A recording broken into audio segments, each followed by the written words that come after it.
Let's straighten out some of the Wicca rumors going around Witch Talk right now. Good morning.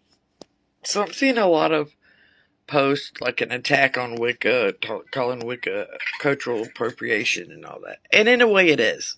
And then I hear the false rebuttals saying that Wicca is actually based on a, prehistory type of white people witchcraft.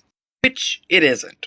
There's also a fairly familiar YouTube Wicca guy who promotes this 100% false narrative that Wicca is actually based on the prehistory type of witchcraft in the white people countries. It is not.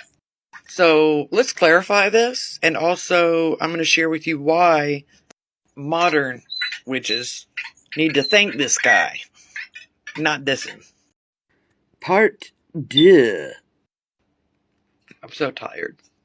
Anyways, so this is Gerald Gardner. He started Wicca in 1930, 40 something. How did he get to that point? Where did he get his ideas from?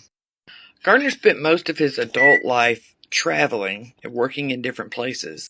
And in those different places, he would always learn about the indigenous spiritual practices. He was very interested in that. And very interested in all types of spiritualities and Freemasonry and Aleister Crowley's bullshit. He wasn't aware of what Aleister Crowley actually did. And eventually finds himself back in England and eventually crosses paths with a Wicca type group called the Forest Coven, who he assumed was practicing the old ways. Part 3. So, after gathering this lifetime of knowledge, he decided to recapitulate it into a new Wicca religion. He recognized the similar themes that went through all indigenous practices, which are primarily nature-based and animism at its core. And what he did was basically create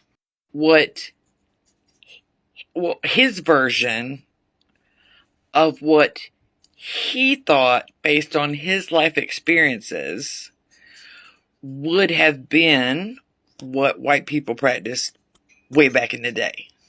So saying Wicca is just the same, it's been around for thousands of years, and it's the same as the old stuff, it's like saying Christianity is the same as Judaism. Part 4.